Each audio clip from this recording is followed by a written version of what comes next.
ॐ सच्चिदानन्दरूपाय विश्वोत्पत्त्यादिहेतवे तापत्रयविनाशाय श्रीकृष्णाय वयं नमः। गुरुर्ब्रह्मा गुरुर्विष्णु गुरुर्देव महेश्वर गुरुर्साक्षात् परब्रह्म तस्मै श्रीगुरवे नमः। जेहि पर कृपा करहि जन जानी कबीर जिनर चावै भानी मोरी सुधारी सो शववाती जासु कृपा नहीं कृपा घाती। ओम नारायण नमः। ओम परमात्मा ने नमः। कृष्ण चंद्र भगवान की जय हो। राधा रमण भगवान की जय हो। भागवत भगवान की जय हो। श्रीमद् भागवत को चर्चा परिचर्चा सत्संग गर्दै गर्दै भगवानका अमोघ लीलाहरू समाहित भएको भागवतको अष्टम स्कन्धको नवमो अध्याय यानी कि 8 को 9 अध्यायलाई लिएर आज हामी उपस्थित भइसकेका छौँ। हाम्रो केही अध्यायदेखि श्रीमद् भागवतको कथा सत्संग गर्ने क्रममा देवता र दानव मिलेर अमृत मथन गरेको कुराहरू अध्यायहरू श्रवण गर्दै गर्दै आइरहेका छौँ, जसमा हिजो अन्तिममा हामीले अर्थात् हिजो भन्नुको मतलब अघिल्लो अध्यायमा अन्तिममा हामीले भगवानको मोहिनी अवतार प्रकट भएको सम्मको कथा सुनेका छौँ, त्यो सम्म पढेका छौँ। भने जाउँ, मोहिनी अवतार भइसकेपछि अब के भयो त? त्यहाँ मोहिनी अवतार भएपछि त्यसको प्रयोजन के थियो, के भयो त भन्दा श्री शुक उवाच, सुखदेव स्वामी राजा परीक्षितलाई भन्नुहुन्छ, तेन्योन्यतो सुरा पात्रम हरन्तन्त्यक्त सौहृदा क्षिपन्तो दस्यु धर्माण आयान्तिम ददृशुः स्त्रियम्। जब एक अर्कासँग झगडा गर्दै मित्रता त्यागेर शत्रुवध व्यवहार गर्दै लुछा चुडी गर्दै त्यो अमृतको कलशलाई लिएर डाकुको जस्तो डाकाहरू एक अर्कासँग जुधेको जस्तो व्यवहार गर्दै लुछा चुडी गरेर हिँडिरहेका ती असुरहरूले चाहिँ त्यति गर्दा गर्दै ती मोहिनी अवतार, जो भगवानको मोहिनी अवतार छ, त्यो रूपलाई, त्यो स्त्रीको त्यो स्वरूपलाई त्यहाँ देखे, आफैतिर आइरहेको देखे।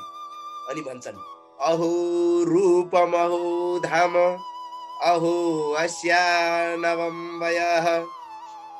ओहो आश्चर्य लाग्दो स्वरूप, कति राम्री, कति सुन्दरी, आहा कति राम्रो त्यो रूप, कति राम्रो चमक, कति मिलेको शरीर, कस्तो चढेको जवानी, आहा भन्दै तिनै त्यो स्त्री स्वरूपाती नारीको नजिकै पुगे। उनीहरू चाहिँ एकदमै नजिकै पुगे अनि सोध्न थाले नजिकै पुगेर, हे कमल नयनी, कमल पलाग साक्षी भनेको को कञ्ज पला साक्षी, कमल नयनी भनेको सम्बोधन गरेर, हे कमल नयनी, यति राम्री आँखा भएकी, यति राम्री सुन्दरी, तिमी सुन्दरी को हौ? तिमी कहाँबाट आएकी? के गर्न चाहन्छौ? तिम्रो मनको हलचल तिमीलाई पैदा भएको जस्तो छ, तिमीलाई जवानी भर्खर चढेको छ, तिमी कसकी कन्या हौ? हामीलाई बताऊ, हाम्रो मनमा चाहिँ साह्रै खुल्दुली भइसकेको छ, हामी त खप्नै सकिरहेको छैनौँ, यहाँ साह्रै गाह्रो परिरहेछ। हामीले बुझेका छौँ कि तिमीलाई चाहिँ दैत्य, देवता, सिद्ध, गन्धर्व, चारण, लोकपालहरूले समेत कसैले पनि आजभन्दा पहिले छोएका छैन। छोको भए तिम्रो यो रूपै रहँदैन थियो, पक्कै पनि तिमी सबैले कसैले नछोएकी कुमारी हुनुपर्छ। को हौ तिमी? मानिसले त तिमीलाई छुन सक्ने, हेर्न सक्ने आँटै छैन। यति सुन्दर आँखी भएकी, हेर्दा दयालु भावले हेर्ने, विधाताले शरीर पनि तिमीलाई चाहिँ घन्टौँ लगाएर बनाएका होला नि। तिमीलाई त भन्छ नि मान्छे, तिमीलाई त भगवानले पनि सोचेरै के रे रचेरै बनाएका होलान्, सोचेरै बनाएका होलान्। हो त्यस्तै विधाताले तिमीलाई त एकदम एक एक अङ्ग प्रत्यङ्ग केलाई बनाएको होला। हामीलाई, हाम्रो मनलाई शान्ति बनाउनका लागि तिमी भन, तिमीलाई पक्कै पनि विधाताले यहाँ पठाएको हुनुपर्छ हाम्रो लागि। विधाताले सुन्दर कम्मर भएकी हे सुन्दरी, हेर्नुहोस्, सुरमध्यमे भनेको के अरे, सुमध्यमे भनेको के हो, मध्य भाग चाहिँ सुन्दर भएकी भनेको कम्मर चाहिँ अत्यन्तै सुकोमल भएकी, अत्यन्तै राम्री हैन। एकदम ती असुर, हामी चाहिँ के हौ, यो अमृत पाएपछि को खाने भनेर हारालुस गरिरहेका हामी दैत्यहरू असुर हौ। हामीले एक आपसमा चाहिँ मिलाएर चाहिँ तिमीले चाहिँ हाम्रो कल्याण गरिदियौ। ल हेर्नुहोस्, भर्खर भेटिएको स्त्रीलाई अब तिमीले पो हाम्रो कल्याण गरिदियौ, हामी त दाजुभाइ झगडा पो गरिरहेछौँ भनेर जिम्मा लगाए असुरहरूले, दैत्यहरूले। हेर्नुहोस् कुरो के होला, अब हामीहरू सबै कश्यप ऋषिका सन्तान हौ, अत्यन्त पराक्रमी छौँ, त्यही भएर को पहिला खाने भनेर झगडा गर्दैमा हाम्रो मिलेन कुरो। अब तिमीले बाँडिदिन्छौ, यदि तिमी चाहिँ न्यायपूर्वक अमृतको भाग लगाइदिन्छौ कि भन्ने चाहिँ हाम्रो आशा छ। तिमी हेर्दा राम्री पनि छौ, पक्कै पनि तिमीले हामीलाई ठग्ने छैनौ, कसैलाई भेदभाव गर्ने छैनौ, हामी कसैले चिनेकी पनि होइनौ तिमी। त्यो भए चाहिँ तिमीले हामीलाई अन्याय गर्दिनौ, न्यायपूर्वक तिमीले हामीलाई अमृत मथन गर्नेछौ। असुरहरूले चाहिँ यस्ता प्रकारले चाहिँ ती माया रूप भगवान नारायणको चाहिँ मायाको रूपद्वारा जुन स्त्री धारण गर्नुभएको भगवान हाँस्दै हाँस्दै हाँस्दै मुस्कुराउँदै एकदम त्यो के भन्छ त्यसलाई, कर्के नजर के तेर्सो पारेर यसो छड्के पारेर कर्के नजर लगाउँदै उनीहरूलाई चाहिँ भन्न थाल्नुभयो, भगवान उवाच। यहाँ त्यो भगवान उवाच यहाँ किन भनिएको भने त्यो स्त्री रूपमा भगवान नै हुनुहुन्छ, त्यसैले भगवान उवाच। नत्र चाहिँ यहाँ स्त्री उवाच हुनुपर्ने अथवा मोहिनी उवाच हुनुपर्ने हो। यहाँ भगवान नारायण नै हुनुभएको भएर नारायण भगवान उवाच भएको है। कथम कस्य पदा यादा पुंस्तल्याम मयि सङ्गता विश्वासम पण्डितो जातु कामिनीषु नयाति। अत्यन्तै अत्यन्तै महत्त्वपूर्ण श्लोकमा यो यसमा बताउनु, तिमीहरू कश्यप ऋषिका सन्तान हौ, तिमीहरू चाहिँ अझ विशेष गरी भन्नै पर्दा यहाँ चाहिँ स्त्रीको स्वरूपमा भनिएको भएर सम्बोधन गर्दै तपाईँ भन्दै भनेको हुनाले तपाईँहरू चाहिँ कश्यप ऋषिका सन्तान हुनुहुन्छ, तपाईँ कश्यप ऋषिको सन्तान हो तपाईँहरू। अब म एउटा कुलटामाथि के विश्वास गर्नुहुन्छ हजुरले? पुंस्ताल्याम भनेको कुलटा, म कुलटामाथि किन विश्वास गर्नुहुन्छ तपाईँहरू कश्यप ऋषिको सन्तान भएर पनि? निश्चय नै बुद्धिमान व्यक्तिले कहिले पनि म जस्ता कामिनी पुरुषको विश्वास गर्दैनन्, कामै छैन, विश्वास गर्नु नै हुँदैन। ध्यान दिइरहनु, नारीले ती असुरहरूलाई सम्झाउँदै थिइन्, म जस्तो कुलटाको विश्वास गर्नु हुँदैन, नगर्नुहोस् तपाईँहरू। कहाँ तपाईँहरू कश्यप ऋषिको छोरा सन्तान भएर पनि म जस्ताको मान्छेको विश्वास गर्ने हो? हे असुरहरूमा श्रेष्ठ हुनुभएको बुवासो र व्यभिचारिणी स्त्रीहरू सधैँ नयाँ नयाँ शिकारको खोजीमा हुन्छ। बुवासो पनि नयाँ शिकारको खोजीमा हुन्छ, स्त्रीहरू पनि व्यभिचारिणी स्त्रीहरू सबैले स्त्रीलाई भनेको छैन। फेरि हेर्नु होला यो श्लोक 10औं श्लोकमा, स्त्रीराम स्त्रीहरूमा व्यभिचारिणी स्त्री स्वैरिणाम भनेको के हो? स्वैरिणाम भनेको के हो? व्यभिचारिणी भनेको त्यही काम गर्ने, अब देह व्यापार गर्ने भन्नु खोजेको यहाँ सिधा ठाडो भाषामा हो। त्यस्ता स्त्रीहरूले चाहिँ के गर्छन्? सधैँ नयाँ नयाँ शिकारको खोजी गर्छन् भनेपछि बुझ्नुहोस् अब के खोज्छन् भन्ने कुरा मैले भन्नु पर्दैन। उनीहरूको मित्रता र शत्रुताको कुनै पनि स्थिर हुँदैन, न उनीहरूको लागि मित्रता स्थिर हुन्छ न उनीहरूको लागि शत्रुता स्थिर हुन्छ, केही पनि स्थिरता हुँदैन। यस्तो भन्छन् कसले? विद्वानहरू। त्यसैले तपाईँ मेरो चाहिँ भर नपर्नुहोस्, विश्वास नगर्नुहोस्, म त कुलटा पो हुँ। श्री शुक उवाच, शुकदेव स्वामी भन्नुहुन्छ यस्ता प्रकारले जिस्किएका वचनहरूद्वारा दैत्यहरूको मनमा चाहिँ अझै विश्वास भर्नको लागि, हेर्नुहोस् किन यस्तो बोल्या त भन्दा विश्वास भर्नको लागि उनीहरूलाई चाहिँ एकदम गम्भीरपूर्वक यसो कर्कै हेजाइ छ, भावपूर्ण हाँसो छ, मन्द मुस्कान छ, त्यहाँमाथि यस्तो कुरा बोलेपछि त देवताहरू त ओ तिमी जतिको विद्वान पाए त भइगयो नि, अब त हामीलाई केही पनि चाहिँदैन, तिमीले अब हामीलाई कुनै पनि हालत अन्याय गरिदिनौ, हामीले बुझ्यौ, तिमीले शास्त्र पनि पढेकी रहेछौ, तिमी त ज्ञानी रहेछौ, तिमीले हामीलाई जसरी पनि अमृत बाँडिदिन्छौ।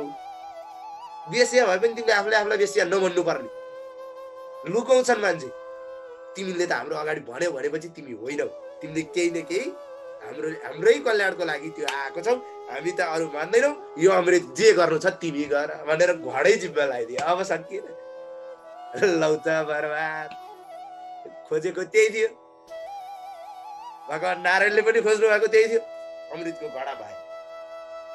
भगवानले अमृतको घडा लिनुभयो र मुस्कुराउँदै चाहिँ एकदम मन्द मन्द मुस्कुरानमा अनि भन्नुभयो, तिमीहरूलाई मेरो एउटा शर्त छ, म जे भन्छु जे गर्छु त्यो तिमीहरूले स्वीकार गर्छौ भने मात्र यो भाग लगाइदिन्छु, नत्र भने सक्दिनौ।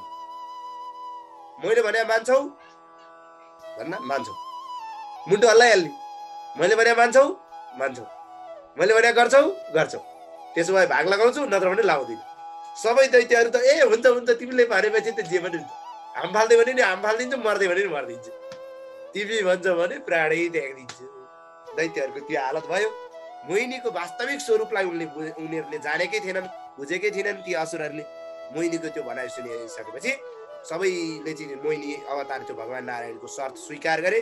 त्यसपछि मोहिनीको भनाइ अनुसार उनीहरूले चाहिँ एक दिन चाहिँ भनेको त्यो अब एक ठाउँमा चाहिँ लगातार अब बसाउनु भयो र तिमीहरू सबैले नुहायौ, नुहाऊ पहिला मजाले, अथह त्यस पछाडि एक समयमा ल सबै नुहाएर आऊ, यो अमृत खाने कुरा हो, त्यतिकै चान्चिनु छ, जाऊ सबै नुहाएर आऊ, देवता दानव सबैलाई नुहाउनु पर्छ होइन, एकदम अनि अलि राम्रो भएर आऊ, अब हवन सवन गरेर पूजा आजा गरेर चाहिँ अमृत खानुपर्छ, त्यतिकै हुन्छ भनेर मोहिनी अवतार भगवानले अब त्यहाँ अनेक छल गर्नु परेको थियो, पठाइदिनु भयो।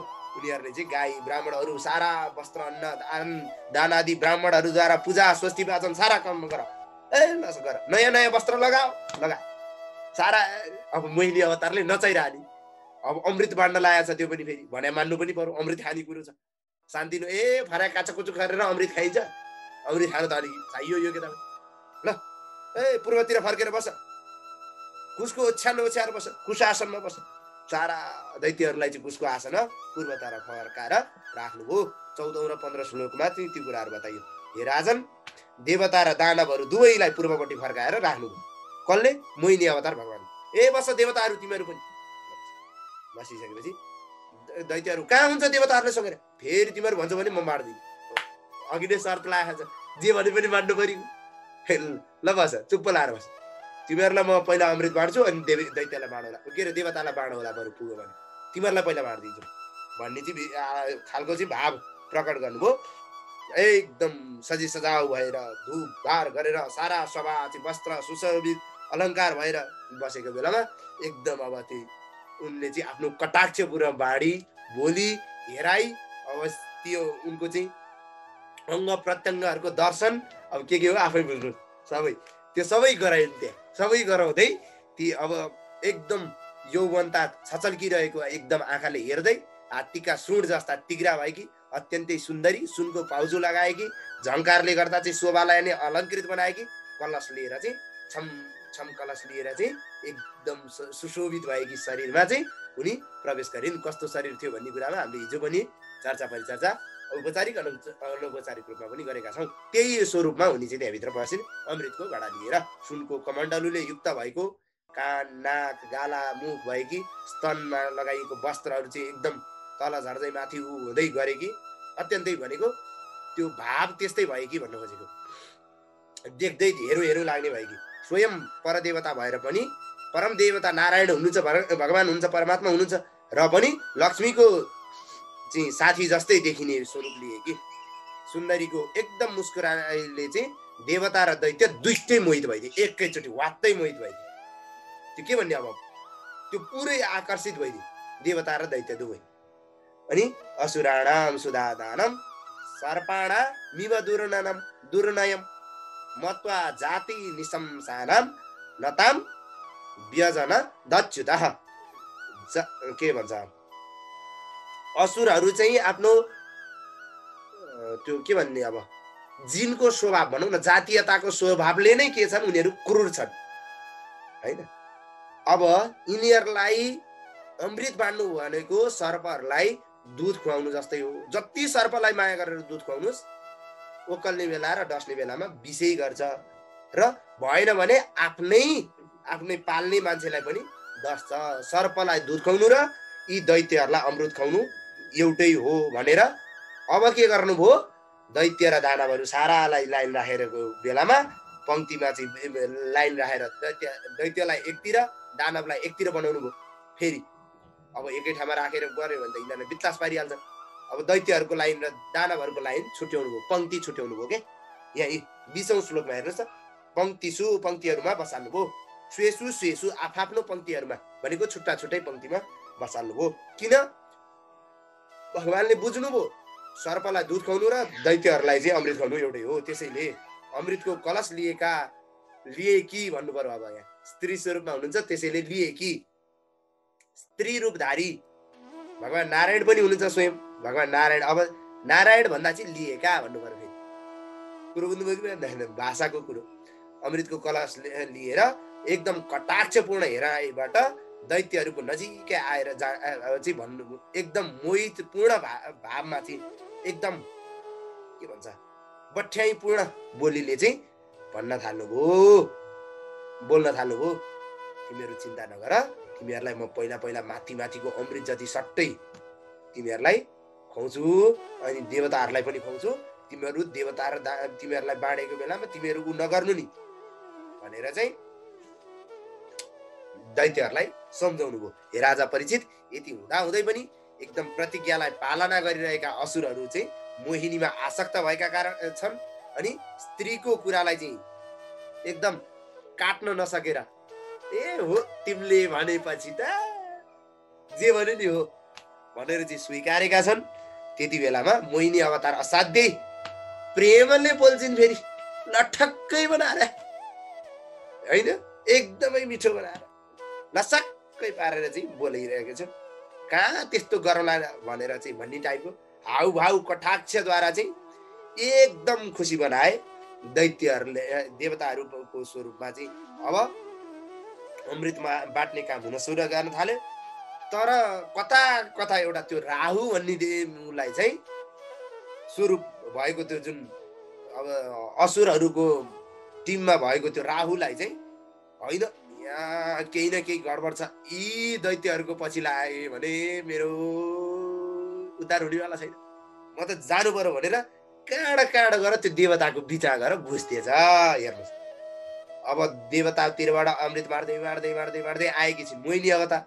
दैत्यहरू सबै आहा यिनले त ठिक गरिन्, अमृत त पिना छ, हामी अमृत खानी हो हिस्सा परेर बसिया छ। देवताहरू सबै अमृत स्वाट पान गरिरहेछन्। त्यही बेचा सूर्य र चन्द्रमाको बिचमा चाहिँ के अरे सूर्य र चन्द्रमाले चाहिँ मोहिनी अवतार भगवानलाई यो देवता होइन दैत्यकोबाट बिचा घुसेको हो भन्ने कुरा चाहिँ लगाइदिए। छुस्की के हुन्छ नि, कोही छुस्की लाउने हो, यो सूर्य र चन्द्रले छुस्की लगाइदिने बित्तिकै मोहिनी अवतार भगवानले तुरुन्तै त्यो अमृत खाइरहेको त्यो राहुलाई चाहिँ के गरिदिनु भयो, चक्रेण छुरधारेण जहार पिबत शिर, पिउँदै गरेको अमृत पिउँदै गरेको त्यो उसलाई चाहिँ चक्रको धारले च्वाट्टै पारेर त्यो राहुको शिर भगवान हरिले काटिदिनु भयो। एकदम शिर अमृत खाइसकेको, अमृत पिसकेको, भिजिसकेको हुनाले त्यो शिर चाहिँ भुइँमा ढल्यो तर मरेन, अमर बन्यो होइन। ब्रह्माजीले ल त चाहिँ ग्रह भइजा भनेर चाहिँ त्यो राहुको शिरलाई चाहिँ के गरिदिनु भयो, ग्रहको उपाधि दिनुभयो। त्यही बिचमा चाहिँ के भयो त भन्दा त्यो सूर्य र चन्द्रले चाहिँ इङ्कित गरेर मोहिनी अवतारलाई सूचित गरिदिएको हुनाले राहुले जहिले पनि सूर्य र चन्द्रमालाई आक्रमण गरिरहन्छ। पूर्णिमाहरूमा अब भनौँ पर्वणी भनेको पर्वहरूमा भनेको पूर्णिमा औँसी जस्ता पर्वहरू पारेर उसले आक्रमण गरिरहन्छ। कसले? त्यही राहुले। किन? देवतालाई चाहिँ कुरा के अरे त्यो अमृत बाँडेको बेला, अमृत खाएको बेला कुरा लगाइदियो भनेको भएर देवताहरूले अमृत एकदम लगभग पिसकेका थिए। संसारका चाहिँ जीवनदाता भगवान हरिले चाहिँ असुरहरूले हेर्दै उनीहरूको अगाडि नै आँखा छलेर जो देवताहरूलाई अमृत पिलाइसक्नु भएको थियो। अब देवताको त्यो अमृत पिलाइसकेपछि वास्तविक स्वरूप भगवानले दिनुभयो, आफ्नो हरि स्वरूप नारायण स्वरूप लिनुभयो र देवता र दानवहरूले एउटै ठाउँमा एउटै समयमा एउटै प्रयोजनले एउटै काम गरेको भए पनि एउटै वस्तु भने पाउन सकेनन्। किन?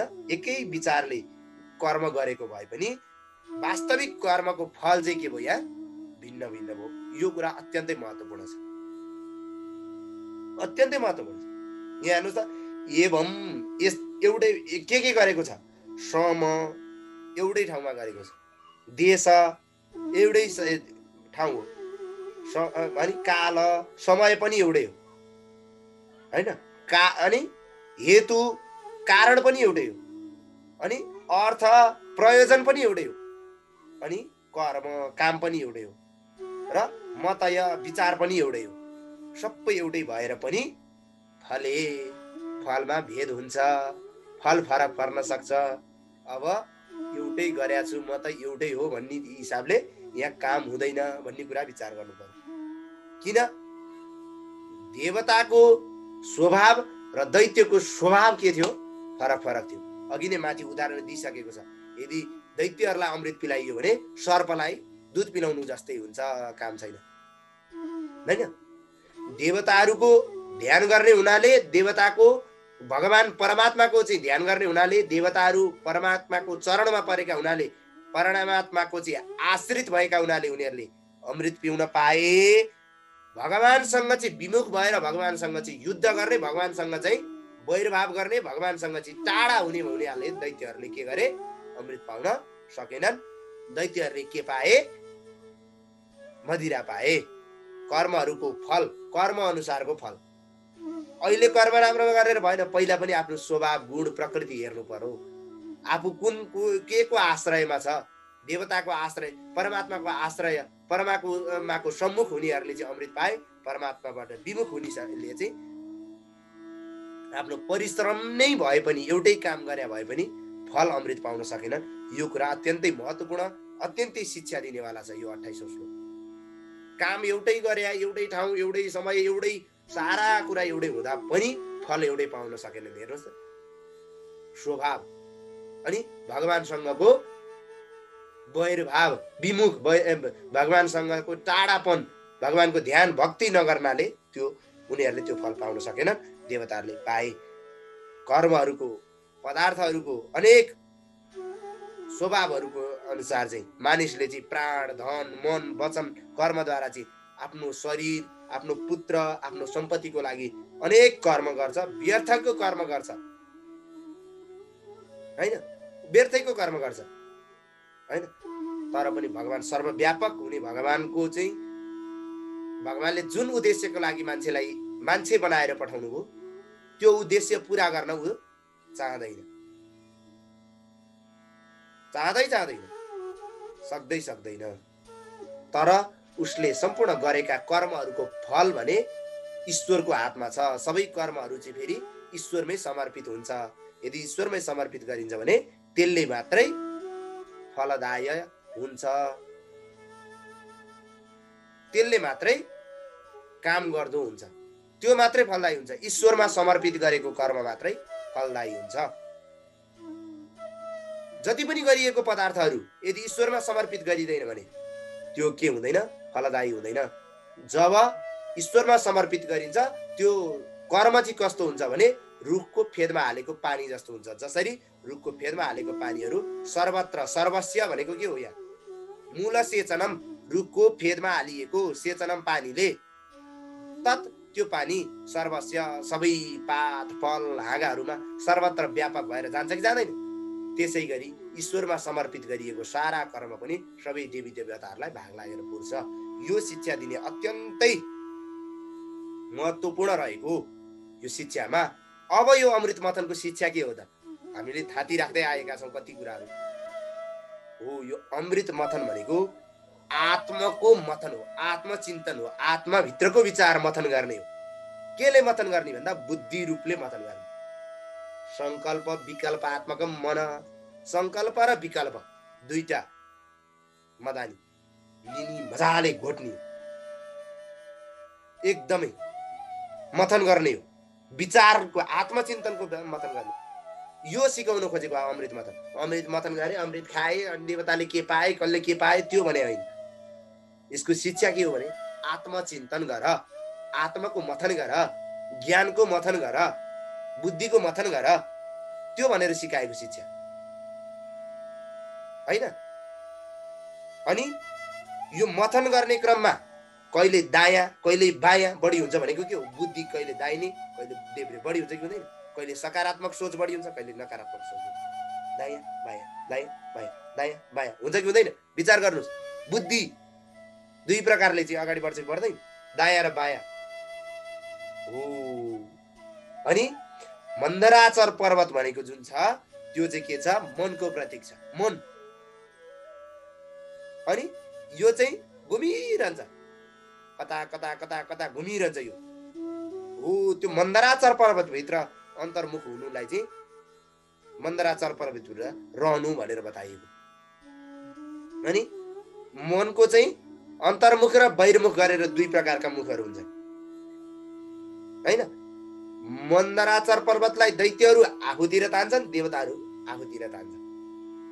ढुइक ढुइक ढुइक ढुइक तान्छन् हो। त्यो तान्नु भनेको मनलाई यता जाऊ कि, यो मन भन्छ यता जाऊ कि उता, यता जाऊ कि उता, हो कता जाने हो? त्यही हो मथन, समुद्र मथन भने। कता चाहिँ लाने त? अब विचारको मन्थन, आत्मचिन्तनको मन्थन त्यही गर्ने हो।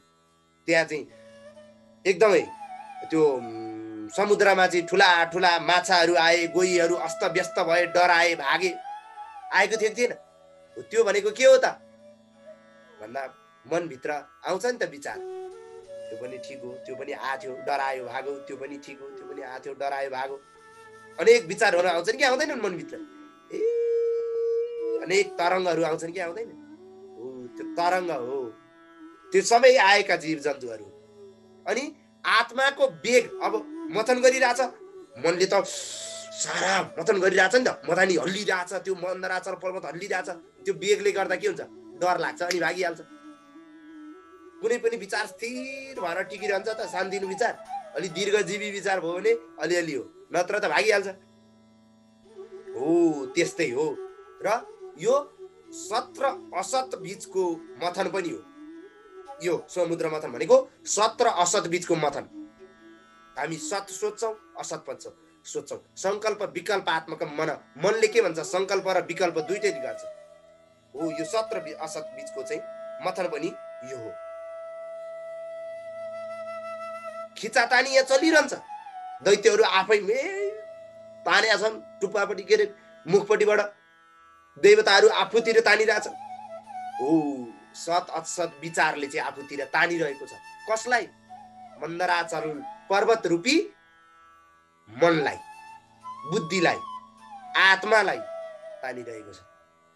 अब जानी कथा दिनी के हो हैन? यसरी चाहिँ यो मन्दराचल पर्वत अनि समुद्र मथन अनि त्यो तान्नु अनि त्यो विचार गर्नु कुराहरूलाई लिएर चाहिँ यहाँ गरिएको छ। अनि लास्टमा मन्दराचल पर्वतलाई त अड्याइएको छ केही कुराले ट्याक्क तलमाथिबाट हो। यो काम केले गर्छ भन्दा ट्विक बत्ती बाल्ने स्विच, निश्चयात्मिका बुद्धि ठ्याक्क लाछा भन्छ कि हान्दैन बुद्धिले हो। यो पो गर्ने हो त भनेर गर्छ कि गर्दैन? हो, अड्याउने काम केले गर्यो? बुद्धिले गर्यो। कन्ट्रोल गरे हैन त? मनले दिएको सबै भावना चाहिँ मान्छेले गरेछ त? भावनाका छालहरू तरङ्गित हुने गरी गरेछ त? ए मनले त के भन्छ गरे छैन नि हो। बुद्धिले जे अरायो त्यो गरिरहेको छ। बुद्धिले संकल्प निश्चयात्मिका गरेको छ। संकल्प विकल्पात्मक मनलाई चाहिँ बुद्धिले के गरेको छ? बाँधेर अड्याएर राखेको छ हो। यो के भन्न खोजेको भने मनलाई लिएर निश्चल बुद्धिद्वारा सोचेर आत्मचिन्तन गर्नु नै समुद्र मथनको मेन शिक्षा हो, मेन उद्देश्य हो, मेन थीम हो। थीम के भन्छ हैन? उद्देश्य क्या। अब त्यसले के प्राप्त गराउँछ? यदि बुद्धिले सही तरिकाले विवेक प्रयोग गरेर आत्मचिन्तन गर्दाखेरि सही तरिकाले गर्यो भने अमृत पिउन पाइन्छ। यदि गलत तरिकाले गर्यो भने त्यही दैत्यहरूले जस्तो मदिरामा चित्त बुझाउनुपर्छ, मोहिनी अवतारमा लट्ठ हुनुपर्छ भन्ने शिक्षा दिने यो अमृत मथनको कथा, यो सम्पूर्ण पहिल्यैदेखिको खप्टिँदै आएको यो वैज्ञानिक कारण, यो चाहिँ एकदम आध्यात्मिक शिक्षा दिने, हाम्रो शरीरभित्रै पो मथन गर्ने हो, आत्माको मथन गर्ने हो, मनको मथन गर्ने हो, चिन्तन गर्ने हो, बुद्धिको मथन गर्ने हो भन्ने शिक्षा दिने यो वैज्ञानिक अर्थसहित, आध्यात्मिक अर्थसहित रहेको यो अमृत मथनको आजसम्मको अध्यायको इति श्रीमद्भागवत महापुराण पारमेयं संहितायां अष्टम स्कन्धे अमृत मथने नवौं अध्याय, अष्टम स्कन्धको 9औं अध्यायमा गरिएको यो भगवत परिचर्चा अनौपचारिक छलफल भन्दा बाँकी रहेको, औपचारिक छलफलमा गरिएको भगवत परिचर्चा अनौपचारिकमा बाँकी नै छ, त्यो अनौपचारिकमा छलफल गरौँला भन्दै अहिलेको लागि यो आजको लागि यो 9औं अध्यायको भगवत परिचर्चालाई यही पूर्ण विराम गरौँ। ओम अस्तु परिपूर्णम श्रीकृष्णार्पणमस्तु। यस्तै भिडियोहरूको लागि हाम्रो च्यानललाई सब्स्क्राइब गर्नुहोस् र फर्स्टमा भिडियो हेर्नको लागि बेल आइकनलाई अन गर्नुहोस्।